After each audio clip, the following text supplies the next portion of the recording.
En la literatura anglosajona o del idioma inglés, hay una obra muy conocida con el nombre de Moby Dick.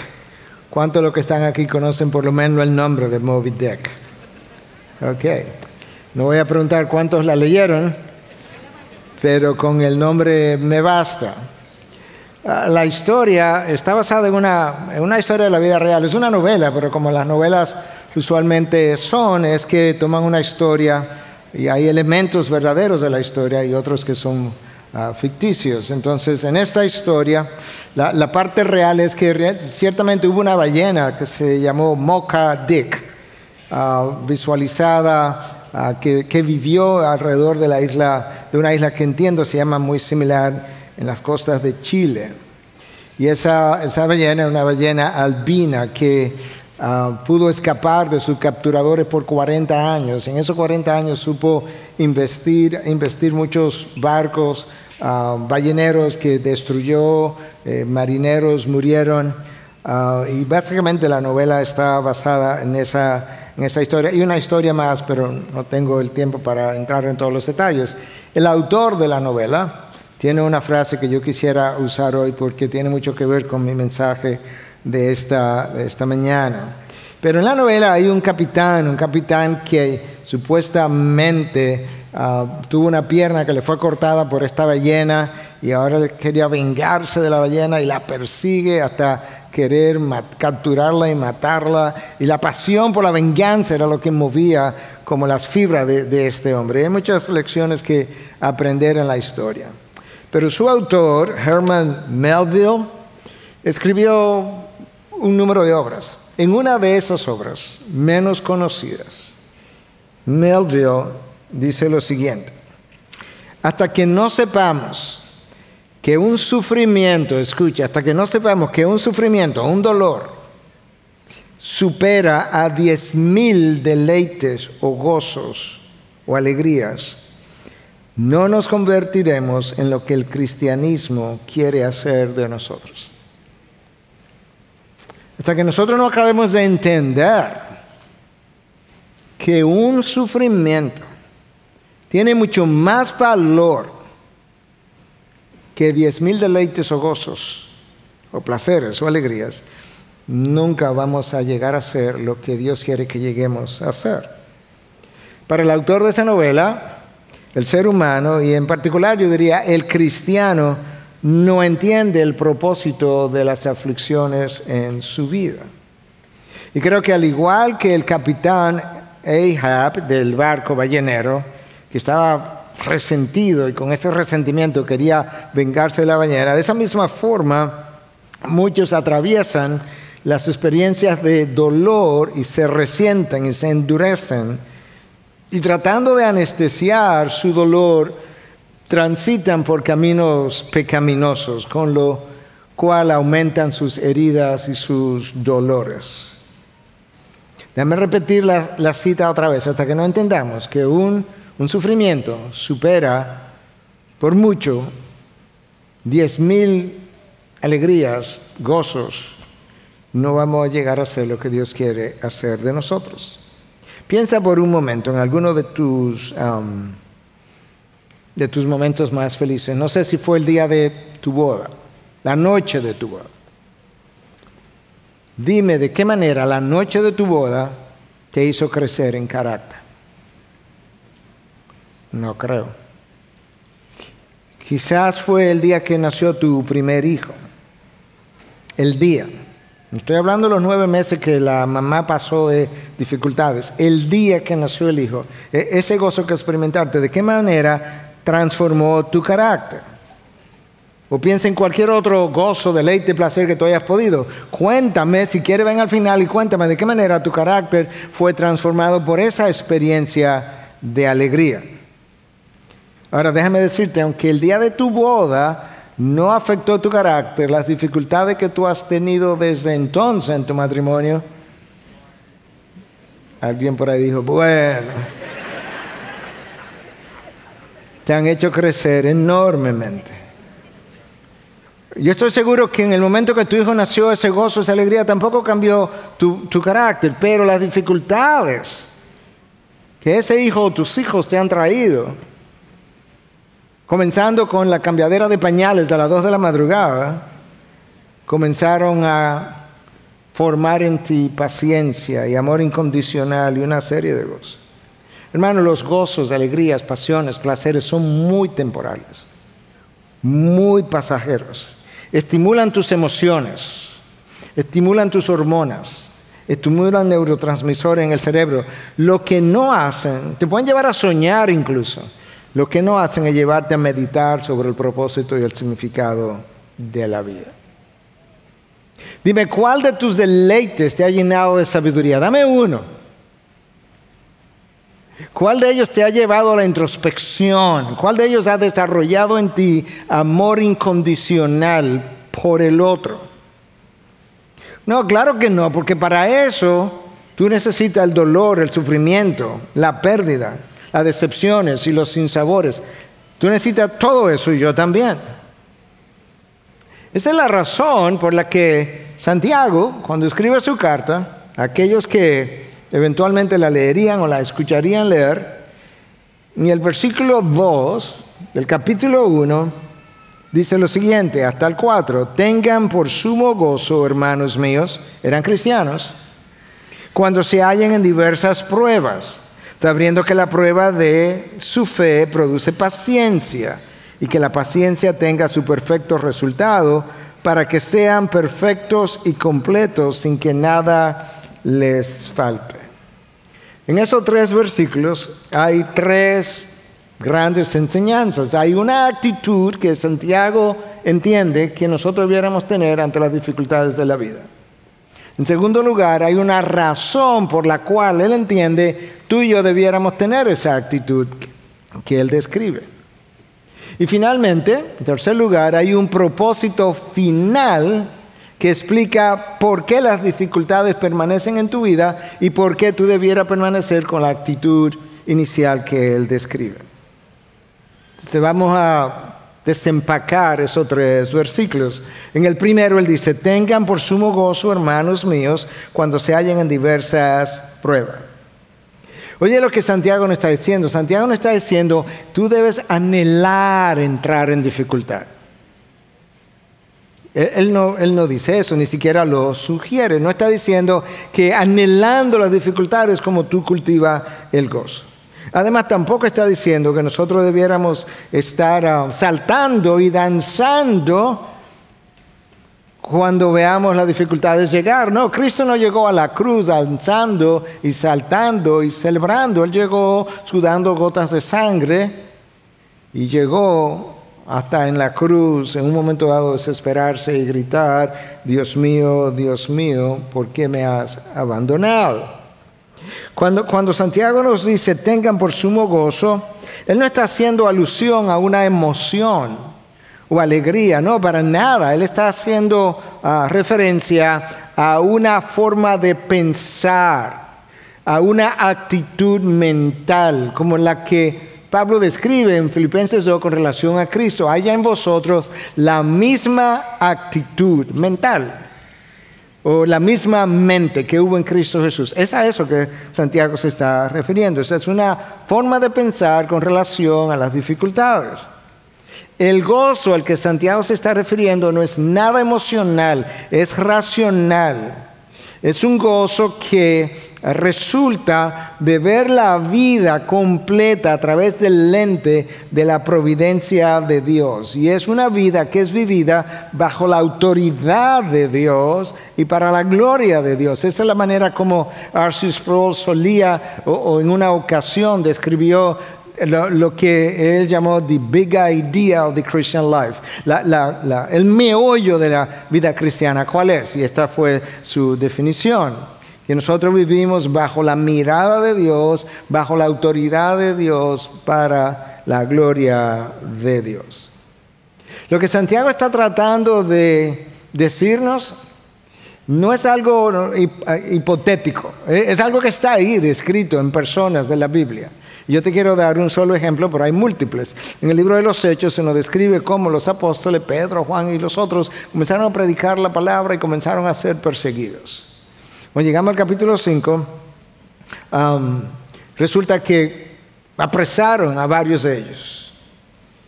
Y Gamaliel le dice, tengan cuidado con lo que van a hacer, porque una vez que vino un hombre similar y al final resultó nada y ya se terminó todo, pero si por si acaso estos hombres están diciendo algo que viene de Dios, tengan cuidado. Y el concilio entonces se reunió y determinaron, ok, lo vamos a liberar, pero lo vamos a azotar primero.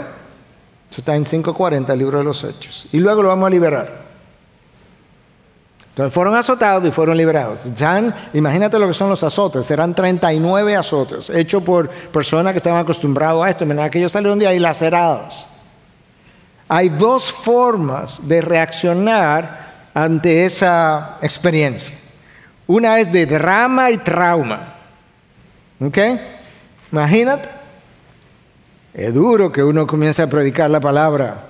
Y apenas ha comenzado, y mira cómo esta gente nos tratan, tratando de hacerles bien para que no se vayan al infierno, a la perdición. Cualquiera los deja para que se condenen todos.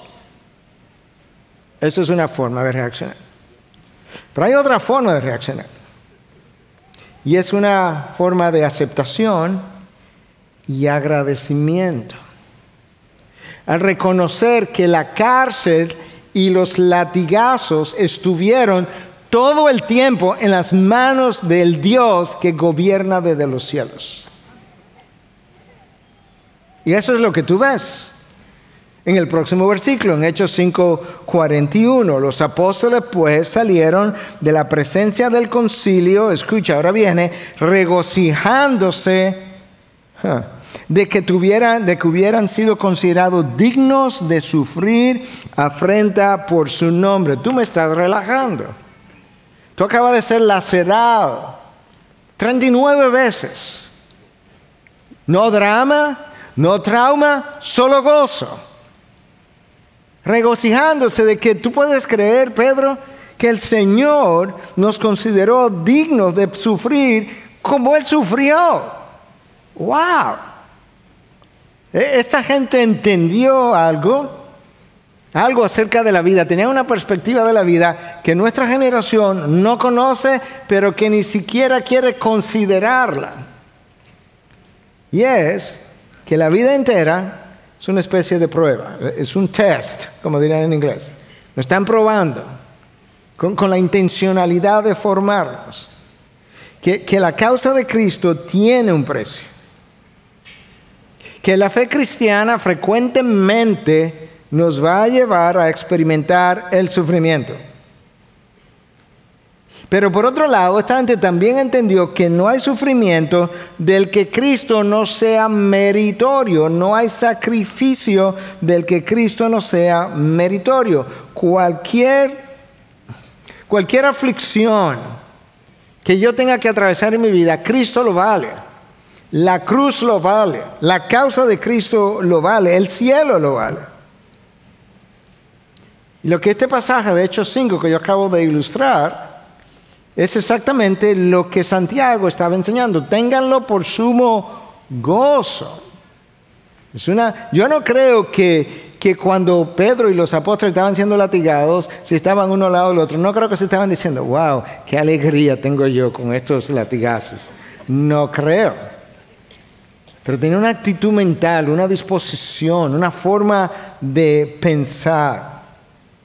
Lo que el texto de Hechos 5 nos revela es que mi reacción a la aflicción, a la adversidad, frecuentemente revela la condición de mi corazón y la perspectiva que yo tengo de la vida. Mi reacción a la adversidad revela dos cosas: la condición de mi corazón y la perspectiva o entendimiento que yo tengo de la vida. Permítame repetirte algo que yo dije un tiempo atrás, no sé si fue aquí o en alguna de las clases de miércoles o dónde, pero es una cita de Paul Tripp que dice algo así como: tú no sufres simplemente la cosa que estás sufriendo, un cáncer, lo que tú quieras, sino que tú sufres eso que estás sufriendo por la manera que lo está sufriendo. Creo que esta vez lo dije un poco más simple que la vez primera en el servicio anterior. Creo que entendieron, ¿verdad? Hay una cosa que está sufriendo, pero tú no solamente sufres eso, sino que tú también sufres por la forma como estás sufriendo esa cosa. En otras palabras, Tripp está sugiriendo, probablemente no tiene que ser así. Santiago dice, eso es exactamente lo que estoy tratando de enseñarle. Tengan por sumo gozo cuando se encuentren en diversas pruebas. Y Santiago le llama a esta gente hermanos míos. Santiago no estaba diciendo que las dificultades son un gozo en sí mismas. No, él no está diciendo eso. Él está diciendo que hay una forma de pensar acerca de las dificultades. Cuando él dice, tengan por sumo gozo, es similar a cuando Pablo dijo, yo tengo como basura aquellas cosas, ¿verdad?, que yo viví en el pasado, que yo acumulé en el pasado, por el privilegio. Yo creo que al lado del privilegio de conocer a Cristo, eso es como basura, yo la considero así. Pero no es que todo eso fue basura en sí mismo. Yo creo que eso nos ayuda a entender cuál es el sentir de Santiago. Yo creo que nosotros podemos hacer eso que Santiago dice. Podemos tener esa actitud con cierta facilidad si entendemos, hay un condicional. Si entendemos que las aflicciones forman parte del plan, subraya la próxima palabra, bondadoso de Dios para mí. Pastor, parece que no entendí bien. Las aflicciones forman parte del plan bondadoso de Dios para conmigo. El problema, hermano, es que nosotros no sabemos poner las piezas del rompecabezas que están expresadas, reveladas, explicadas en la Biblia. Porque yo creo que probablemente casi todos ustedes, yo creo que todos dirían, Dios está en control de todo en el universo, ¿ok? Y probablemente si son cristianos afirmarían, Dios es infinitamente bondadoso. Bueno, suma, pon junto el Dios bondadoso y el Dios que lo controla todo, y claro que tiene que llegar a la conclusión de si Él controla las aflicciones, ellas tienen que ser parte del plan bondadoso de Dios para mí. El salmista lo entendió. Escucha cómo el salmista lo escribió en el Salmo 119, verso 75. Yo sé, no yo me imagino, puede ser que llegue a la conclusión. No, yo sé, Señor, yo tengo la convicción que en tu fidelidad me has afligido. ¿Cómo fue? Que la razón por la que tú me has afligido es porque tú eres fiel conmigo. Y como tú eres fiel, y el propósito tuyo para conmigo en la eternidad pasada fue formar la imagen de Cristo en mí, ahora me afliges porque en mi aflicción te propones precisamente continuar formando la imagen de Cristo en mí, pero de una mejor manera. De una manera más fina, más precisa, más completa. Recuerda que Santiago no está hablando de una emoción, él está hablando de una actitud mental frente a las dificultades de la vida. Cuando nosotros hicimos la serie sobre el fruto del Espíritu, yo les definí el gozo de una manera, yo modifiqué un tanto esa definición, y esto es para este mensaje, y esto es como la estoy trayendo. El gozo del Espíritu es un estado de la mente que entiende que las circunstancias de la vida están en las manos del Señor, que Él las conoce, las controla, las permite o las envía con un propósito en particular que puede escapar a nuestro entendimiento. O sea, puede ser que yo no entienda lo que Él está haciendo. Lo que yo no puedo hacer es escapar de la experiencia, porque precisamente ya forma parte del plan bondadoso de Dios para conmigo. Entonces, la primera enseñanza que Santiago me trae es la actitud mental, la disposición que yo debo tener frente a las aflicciones que de una u otra forma yo voy a atravesar. Y eso va a durar hasta que yo entre en gloria. De este lado de la gloria no hay forma que yo no pase por tribulación, aflicción, dolor, pérdida, soledad, desierto, sequedad, todo lo que tú quieras. Definitivamente, es así. Por eso el currículum del Señor tiene como lo hemos dicho otra vez, el sufrimiento 101, 102, 103, 104, 105, hasta que entres en los cielos. Entonces, primero es la actitud que debo tener. Lo segundo es, que Santiago enseña, es que hay una razón para que tenga esa actitud. En otras palabras, yo no te voy a decir simplemente, mira, ten la actitud y punto. Acéptala. No, hay una razón que debe mover tu entendimiento a disponerse, a contar las dificultades como sumo gozo. Aquí está aquí, versículo 3 y principio del 4. Sabiendo, recuerda esa palabra porque vamos a regresar a ella con Pablo, sabiendo que la prueba de su fe produce paciencia y que la paciencia tenga su perfecto resultados. Las pruebas tienen por meta desarrollar nuestra paciencia. La pregunta inmediata sería, ¿realmente es la paciencia tan importante para la vida cristiana? ¿Realmente la paciencia tiene tanto valor? Bueno, vamos a pensar. Número 1, la impaciencia no es parte de la imagen de Cristo. La impaciencia caracteriza la vida de todos los hijos de Dios. Número 2, peor todavía, la impaciencia forma parte de todas las caídas de los hijos de Dios. Todas las caídas de los hijos de Dios. Eva mordió la fruta y ella no esperó para hablar con Adán. Bueno, pastor, pero usted no lo sabe, quizá habló con Adán. Ok, vamos a suponer, te concedo eso, habló con Adán. Pues ellos dos no esperaron hablar con Dios. No fueron donde Dios o esperaron que Dios apareciera, que seguro hablaba con ellos con frecuencia, y no le dijeron, mira Señor, se apareció esta serpiente con esta otra enseñanza y queremos saber tu opinión. No me interesa tu opinión, me interesa la fruta para conseguir lo que esta serpiente me ofreció. Dios le hace una promesa a Abraham y a Sara. Les voy a dar un hijo de la promesa, Isaac. Y esperen, están avanzando en edad, pero yo se lo prometí. Como Sara no tenía paciencia, fue donde Abraham. Y le dijo a Abraham, no, pero es que el Señor seguro se olvidó. Además, yo estoy más avanzada en edad que cuando vino él a hablar con nosotros. De manera que, mira, aquí está mi criada, toma este atajo y tengo un hijo. La impaciencia todavía la estamos pagando en el Medio Oriente. El rey Saúl no tenía paciencia para esperar por el profeta Samuel, como él quería ir a la guerra, y él pensaba que el sacrificio era lo que le iba a garantizar el triunfo, en vez de esperar por el profeta Samuel, que era quien podía ofrecer el sacrificio. No, lo ofreció él, y ¿sabes qué? Perdió el reino en una noche, en una decisión, una sola. Oye, pero eso es fuerte, pastor, porque él seguro como rey tuvo que tomar muchas decisiones. Sí, es en una sola cosa que tú lo pierdes. Fue con una sola fruta. Fue con una sola criada lo de Sara. Y no solamente con una sola criada, en una sola noche, en una sola acostada. Si no sabemos esperar el tiempo de Dios para hacer las cosas de la manera de Dios, con los recursos de Dios, continuamente seremos un estorbo para Dios.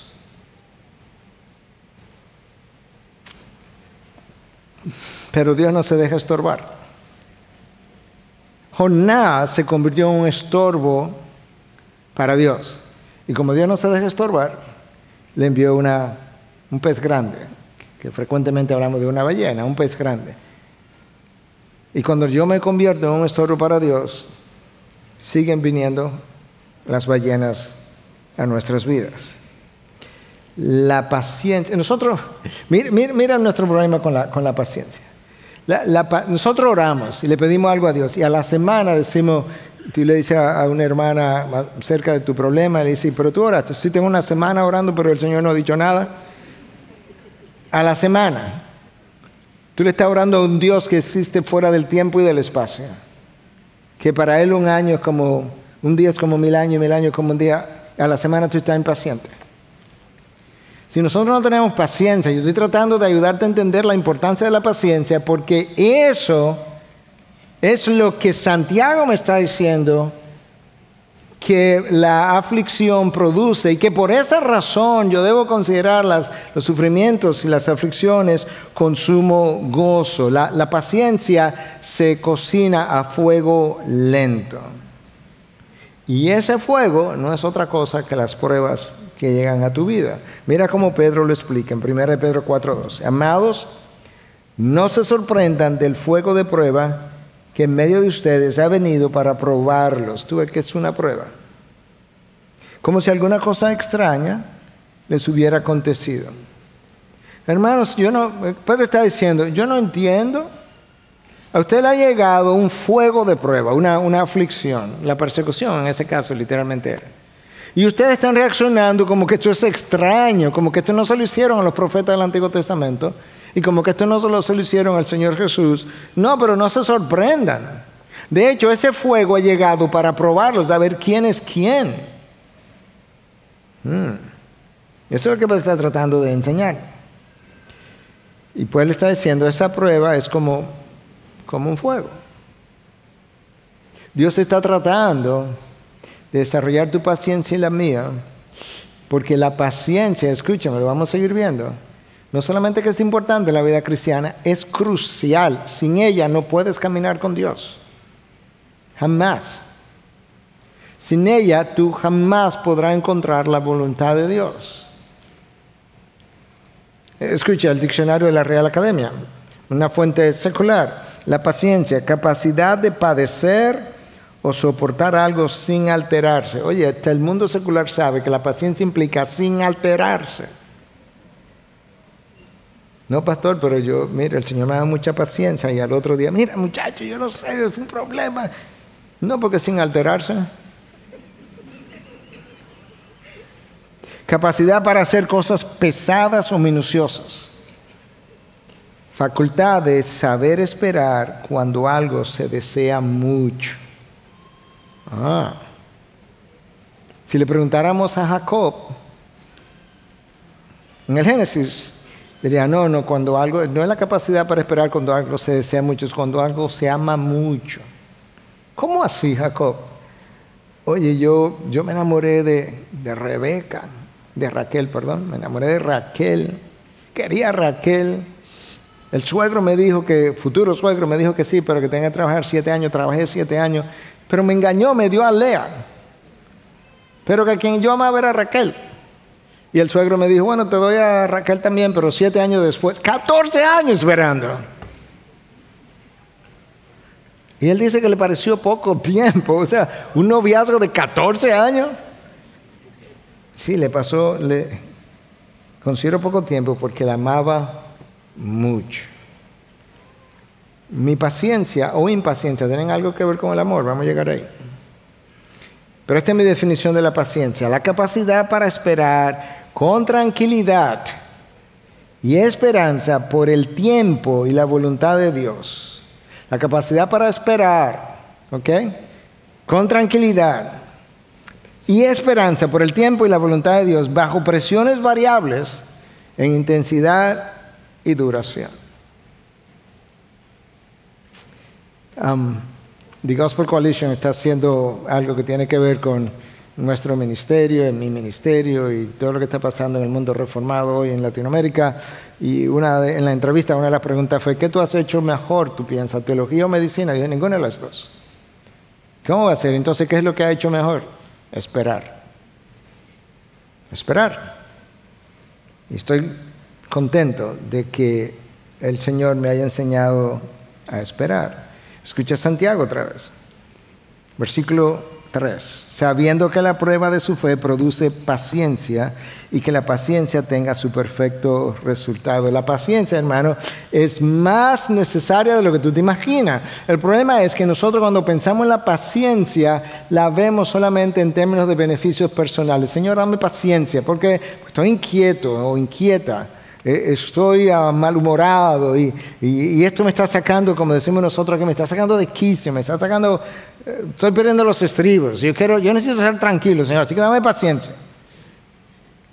No, pero eso es que la paciencia tiene que ver con mucho más que eso. Mira, para comenzar, si tú no eres paciente, tú no puedes amar. No, mejor dicho, déjame decirte de una mejor manera. Si no eres paciente, esa impaciencia es la evidencia de que no amas. Porque el amor es impaciente, es paciente. 1 Corintios 3. El amor es paciente. El amor incondicional, por lo menos. Esa es la evidencia de Jacobo. Esperó 14 años, porque la amaba mucho. Nosotros comenzamos a ministrarle a alguien, a testificarle a alguien.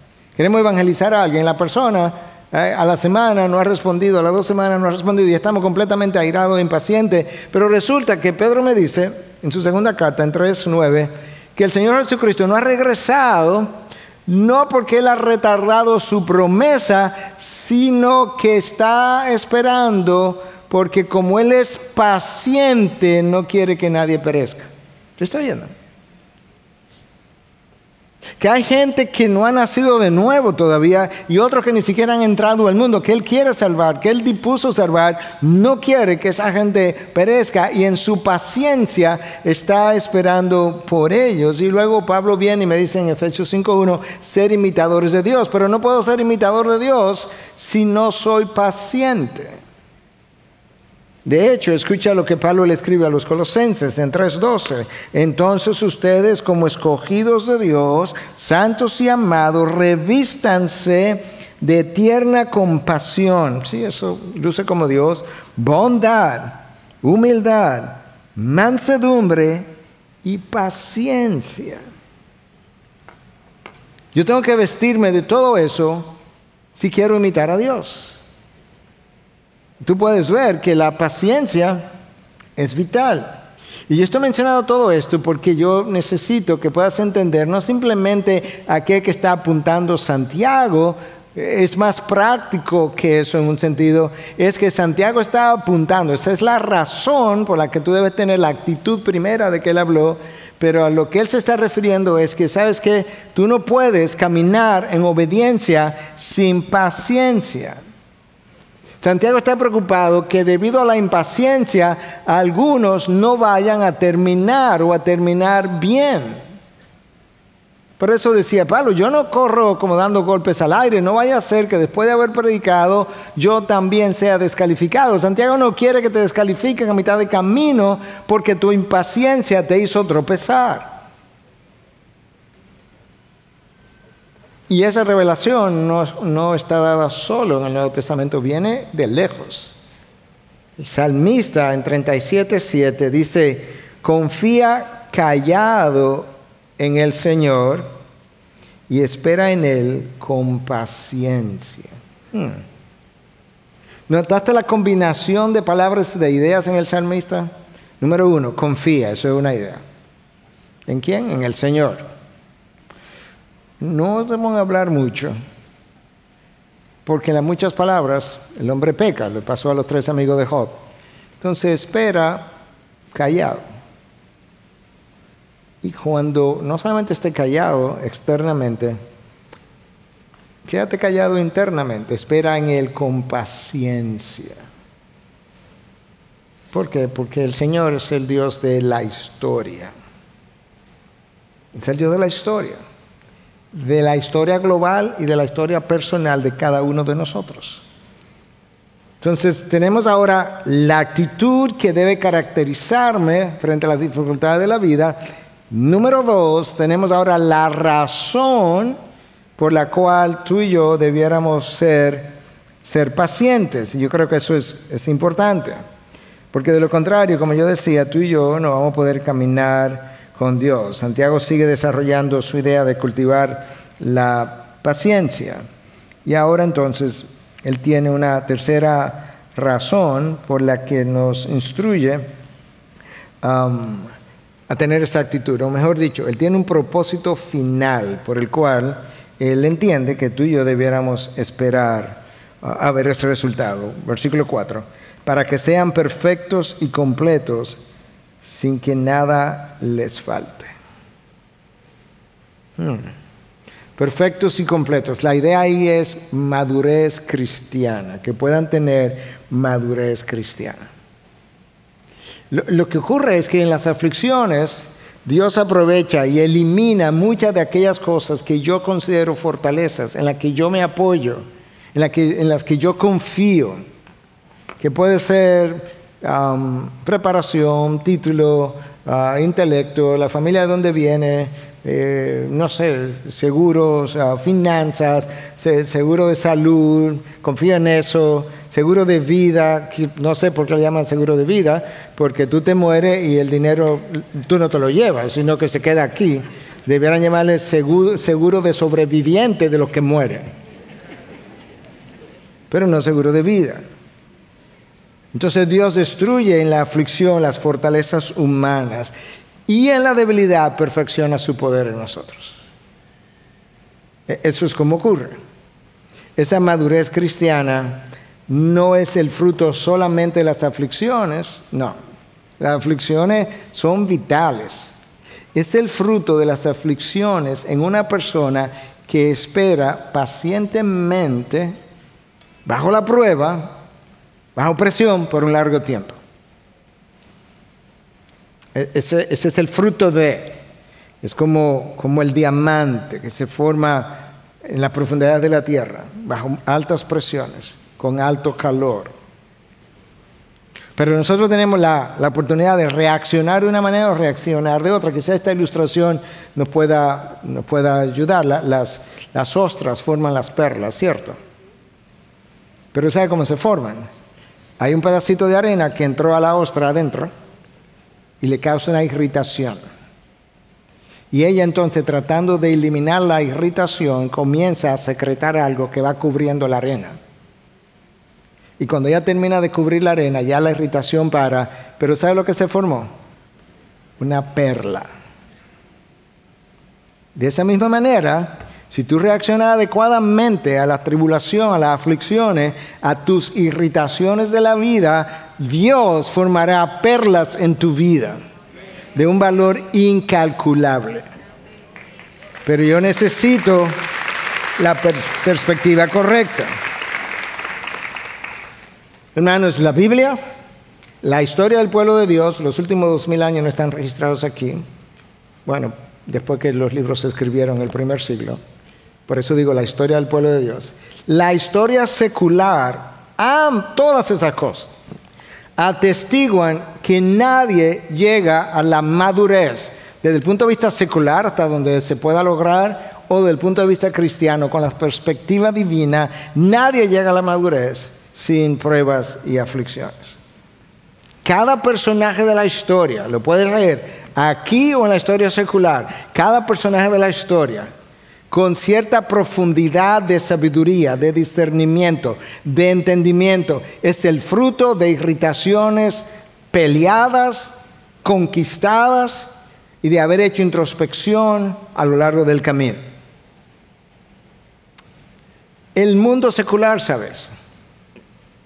Mira esta, es una cita que se le ha atribuido a diferentes personas. De hecho, yo mismo en un momento dado de esta semana, no conociendo mucho de la fuente, o teniendo una información errada de la fuente, se la atribuía a otra persona, pero realmente la cita viene de una novela de ciencia ficción del año 2016, del otro día. La novela se llama Aquellos que quedaron, una novela post-apocalíptica de Michael Hoff. Es como que hubo un apocalipsis y quedó gente. Escucha perceptivamente lo que este autor dice. ¿Okay? Mi abuelo caminó 10 millas al trabajo. Mi padre caminó 5 millas al trabajo. Yo conduzco un Cadillac al trabajo. Mi hijo conduce un Mercedes-Benz.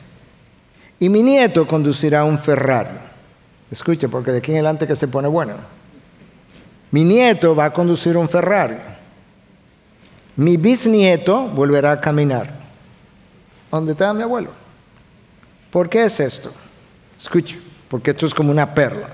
Porque los tiempos difíciles crean hombres fuertes. Los hombres fuertes crean tiempos fáciles. Los tiempos fáciles crean hombres débiles. Los hombres débiles crean tiempos difíciles. ¿Tú entendiste? Los hombres fuertes crean tiempos fáciles para los que vienen. Los tiempos fáciles, como es nuestra generación altamente sufrida, crea hombres débiles. Y los hombres débiles crean tiempos difíciles. Por eso mi bisnieto va a caminar otra vez, como mi abuelo. Wow. Algunos le atribuyen esa cita al fundador de Dubái, pero no lo es. ¿Usted sabe cómo él termina? Dice, algunos no lo entenderán, pero hay que criar guerreros. Claro, porque el soldado tiene sentido de disciplina, sentido de trabajo, sentido de sacrificio, sentido del deber, da su vida por una causa. El soldado no está interesado en la parte monetaria, no es ahí donde está el valor, es en estos otros valores. Y cuando tú creas guerreros, los guerreros entonces pueden administrar lo que generaciones débiles no han podido hacer. Dios conoce eso desde que fundó el mundo. Desde antes que Adán cayera, pero conocía que al momento de la caída de en adelante, estas aflicciones, estas dificultades eran necesarias para poder formar la imagen de Cristo en sus hijos. Y por eso Santiago dice que las aflicciones dan lugar a la paciencia, y la paciencia termina haciendo su trabajo y nos llevan a ser perfectos y completos sin que nos falte nada. Padres, te lo voy a leer porque lo escribí con cuidado y quiero ser sensible, pero es verdad. Mientras más proteja a tus hijos de las aflicciones, del trabajo arduo y de los sacrificios que hicieron generaciones anteriores, más débiles serán y peores tiempos crearán para ellos mismos y generaciones futuras, porque hombres débiles crean tiempos difíciles. Hermanos, a la luz de la palabra, la idea no es evitarte el dolor para que no te rayes. No. El mundo secular le ha llamado a nuestra generación la generación de cristal. Se agrieta con facilidad. La meta es usar el dolor para que cada vez más te vaya pareciendo menos a ti y más a Cristo. Y eso no ocurre en las montañas de gozo, de placer o de deleite. No. El sufrimiento en las manos de Dios es la mejor escuela de la formación de carácter. No una escuela, no una buena escuela, no una excelente escuela. La mejor escuela de formación del carácter es el dolor, la aflicción en las manos de Dios, porque es en sus manos que está. Por eso titulamos el sermón de hoy, el sufrimiento en las manos de Dios. Santiago entonces nos estimula a tener por sumo gozo la aflicción.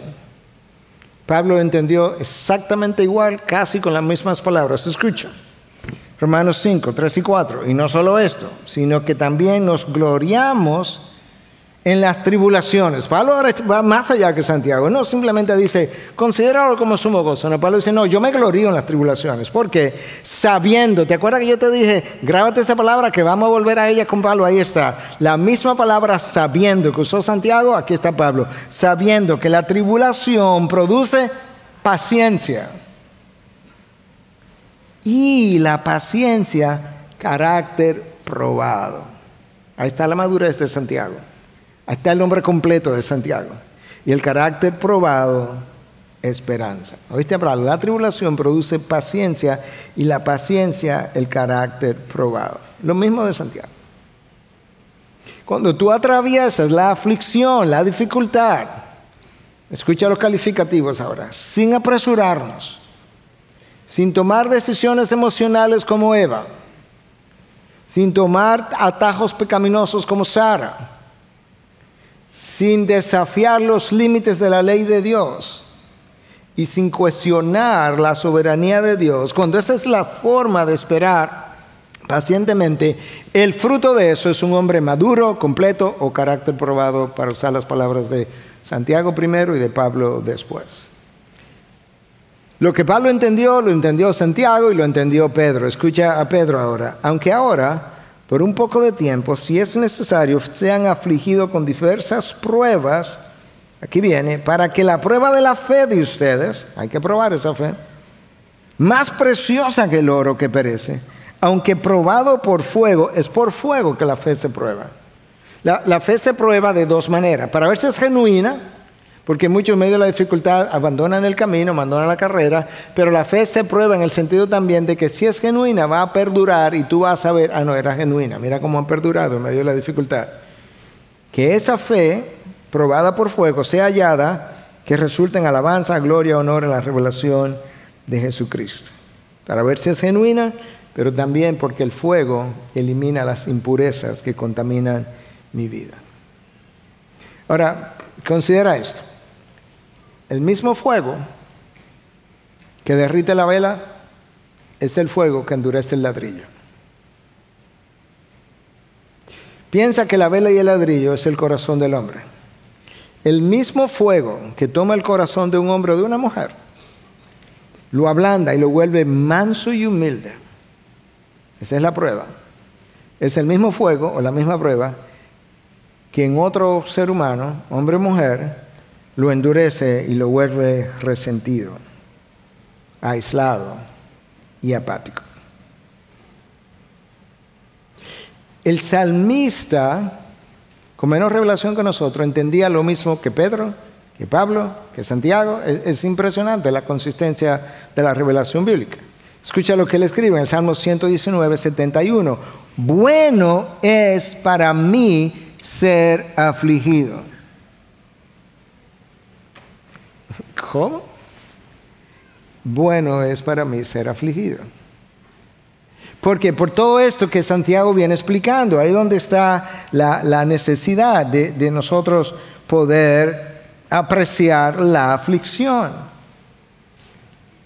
Nosotros no nos gusta eso, porque no nos gusta el dolor. Nuestro compromiso primario es evitar el dolor y sobre todo en nuestra generación. Pero por otra parte, nosotros no tenemos paciencia, que era la razón, ¿verdad?, por la que Santiago quiere que adoptemos esta actitud, porque nosotros somos muy impacientes. Dios es muy lento para nosotros. ¿Es verdad? Moisés, 40 años en el desierto. 40 años en un desierto.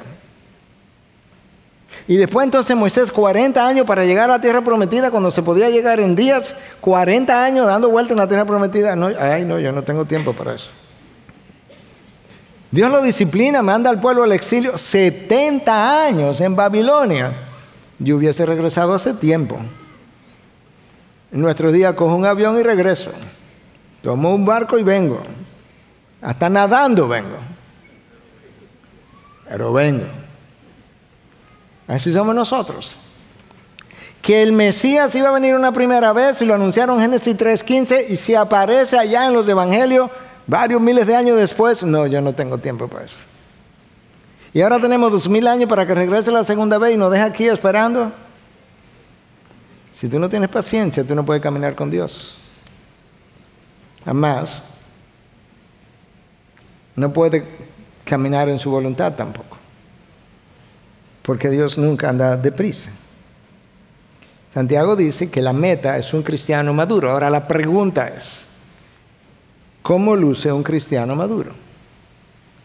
Yo creo que eso lo pudiéramos responder de diferentes formas y a través de diferentes autores de la Biblia. Pero yo creo que lo más justo sería dejar que Santiago le responda a la pregunta, porque él es que está trayendo esta nomenclatura de un cristiano maduro, perfecto. Yo te voy a decir, según Santiago, cómo él entiende que ese cristiano maduro va a lucir. Y esto mismo representa como un resumen de la carta entera. Un cristiano maduro posee una sabiduría que viene de lo alto. Y eso es en 1:5, en capítulo 3, del 13 al 18.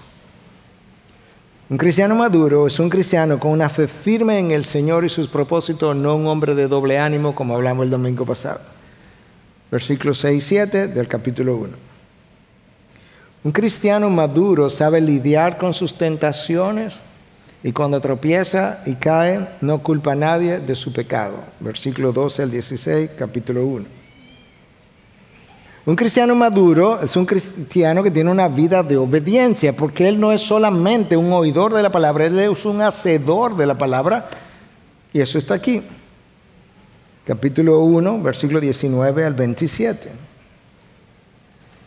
Un cristiano maduro tiene un entendimiento apropiado del no valor de las cosas de este mundo. Hermanos, cuando tú entraste a este mundo, tú viniste sin nada y cuando te vas sin nada. ¿Dónde está el valor de estas cosas? No traigo, no me llevo. Capítulo 1, del 9 al 11, capítulo 5, del 1 al 6. La madurez cristiana se caracteriza por amor a Dios y amor al prójimo, sin exhibir parcialidad. Capítulo 2, versículos del 1 al 13. Un cristiano maduro tiene un testimonio de obras que hablan de que su fe es madura. Si no tiene obras, Santiago dice, tu fe está muerta. Versículo 14 al 25 del capítulo 2. Un cristiano maduro tiene control de su lengua. Cristo dijo, de la abundancia del corazón habla la lengua. Es más serio de lo que pensamos. O sea, nuestra conversación es más seria de lo que pensamos. La lengua es el órgano más largo del cuerpo, por así decirlo.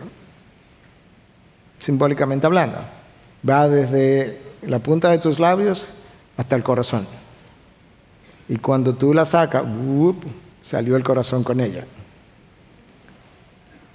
Un cristiano maduro no es dominado por las pasiones de la carne, capítulo 4, del 1 al 3.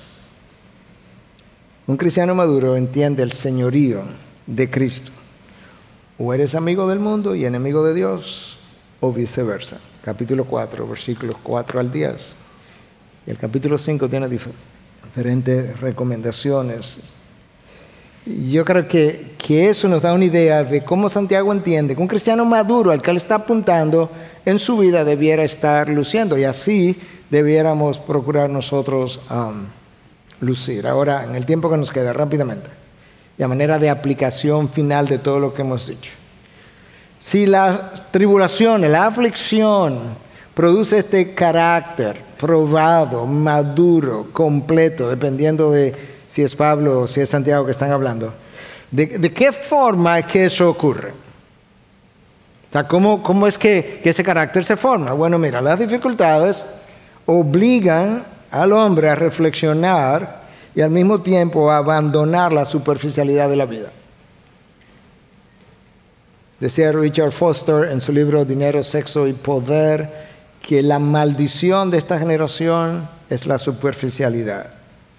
La mayoría de la humanidad vive para el aquí y el ahora, como si nunca fuera a rendir cuentas a nadie.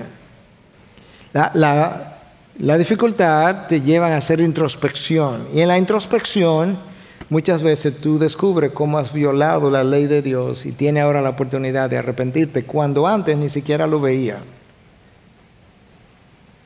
Número 2, las dificultades tienden a producir muchas inseguridades interiores en ti, en mí. Cuando estamos inseguros comenzamos a buscar de Dios, y cuando comenzamos a buscar a Dios en la dificultad, lo buscamos de corazón. Como Dios dijo, cuando me busque de todo corazón me encontraréis. Nos encontramos con Dios, y cuando nos encontramos con Él dejamos de preguntar ¿y dónde está Dios en medio de mi dificultad? No, ya te encontraste con Él. ¿Y qué te llevó a eso? Me puse a buscarlo. ¿Cómo? ¿Por qué no lo encontraste antes? Porque ahora lo busqué de todo corazón. ¿Y cómo pasó eso? Estaba tan inseguro y ya todo lo que yo confiaba se me había ido, que ahora solamente me quedaba Dios. Número 3, las crisis nos recuerdan que esta vida es pasajera, que es transitoria, y nos lleva a preguntarnos, ¿qué es lo que realmente importa en la vida? ¿Qué es lo que verdaderamente importa? Yo tuve la oportunidad, no sé si te lo conté en alguna ocasión, de tener como paciente, lo dejo anónimo, a alguien que ocupó una muy alta posición en el país años atrás, tuvo poder, dinero, fama, mucho poder, una familia grande, y al final de sus días, faltaban unos meses para su muerte, pero al final de sus días lo encontré solo en la habitación un día, lo cual era raro, siempre tenía gente con él. Le pregunté, don fulano, mire, usted tiene más edad que yo y está llegando ya a sus tiempos finales, yo le puedo hacer una pregunta. Y me dijo, sí. Yo le dije, mire, voy a ser sincero. Yo conozco su historia, usted tuvo dinero, fama, poder, varias otras cosas. Y ahora, ¿cómo usted se siente? Y él me miró, se le salió una lágrima y me dijo, vacío. Y dije, sí, de verdad, y wow. ¿Y por qué? Ojalá yo supiera. ¿Usted me permite decirle por qué? Y hablamos de las cosas que verdaderamente importan. Y como todo lo que él había acumulado y tenido tenía cero importancia ahora, al final de sus días. Él entregó su vida al Señor ese día. Y luego le dijo a su hijo menor que si yo podía pasar por su casa para que le leyera la Biblia, porque era lo único que él quería hacer. Y luego en su funeral, yo di el testimonio, pedí permiso, di el testimonio, y alguien que había tenido una historia trágica se acercó, me pasó la tarjeta y me dijo, yo necesito hablar con usted. Porque la superficialidad de la vida funciona hasta el momento en que yo me encuentro en dificultad. Y después yo descubro lo que verdaderamente tiene valor. Job tuvo grandes dificultades, tuvo muchas preguntas, quería una entrevista con Dios. Al final, Job no obtuvo ninguna respuesta de lo que él andaba buscando, pero él obtuvo algo mejor que eso. Recibió a Dios. Y Job entonces aprendió que en la vida cristiana nosotros no vivimos de explicaciones, sino de promesas. Ninguna explicación te va a sostener hasta el día final. Ni te va a dar ni la esperanza, ni la estabilidad, ni la confianza, ni nada de lo que tú necesitas. Número 4, las crisis de la vida muestran nuestra debilidad y nuestra impotencia. Nos muestran que realmente yo estaba tratando de vivir de una manera autosuficiente. Y eso nos impedía acercarnos a Dios. Y Dios tiene entonces que pulverizar nuestros egos para que ahora, con una actitud humilde, yo pueda acercarme, confiando solamente en Él y en nada más de las cosas que antes había confiado. Número 5. Dios me permite vivir las consecuencias de mi pecado. Cuando las vivo, descubro lo grave de mi pecado. Y la gravedad de mi pecado me ayuda a mí a entender que yo necesito en un futuro a caminar por los caminos de Dios y a rechazar todo lo que Dios rechaza. Es la aflicción que nos enseña eso. ¿Tú sabes lo que dice el salmista? El Salmo 119, 67 dice, antes que fuera afligido yo me descarrié. ¿Y por qué te descarriaste? Porque la aflicción no había llegado y no había aprendido. Mas ahora guardo tu palabra. Ahora tú eres obediente. ¿Y qué fue lo que te hizo obediente? Que me descarrié. Y descubrí el precio de mi descarrío.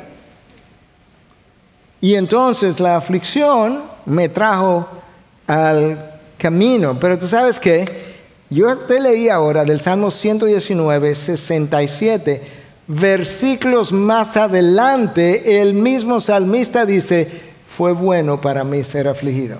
¿Tú ves por qué?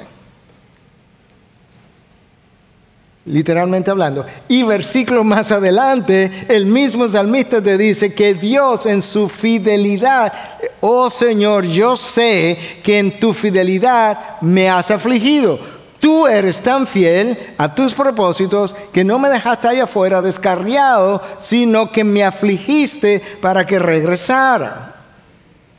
Esa es la explicación del exilio en Babilonia. Ahora, antes de cerrar, te recuerdo que la meta de las aflicciones, del dolor, del sufrimiento, es el desarrollo del carácter probado. Nunca será la eliminación del sufrimiento, sino la transformación. No es eliminación, es transformación por medio del sufrimiento. Pero yo necesito, que ahí comenzamos, una actitud frente a la vida.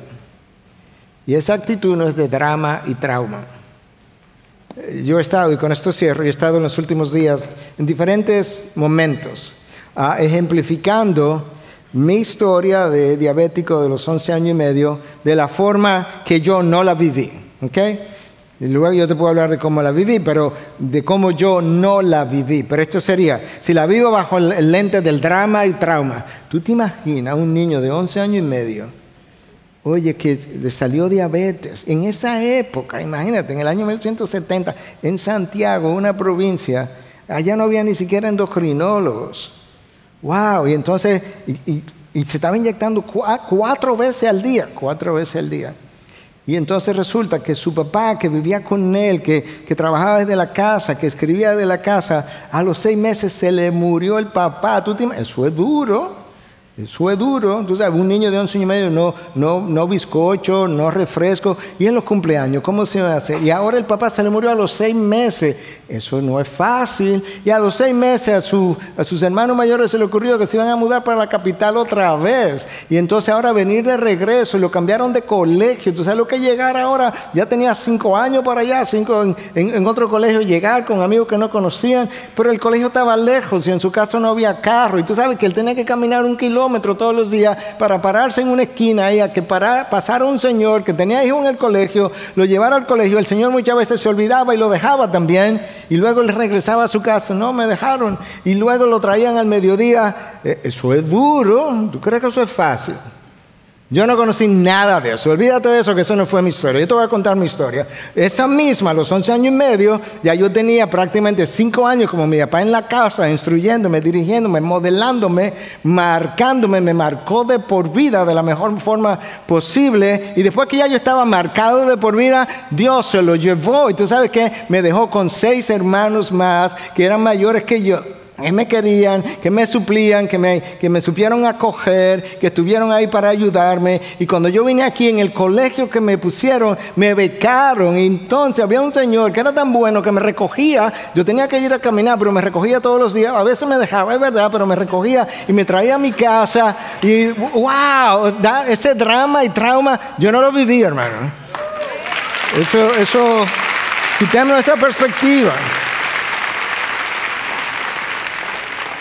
Ahora, yo reconozco que hay alguien que pudiera estar aquí que está en medio de un drama. ¿Qué es lo que te quiero decir con eso?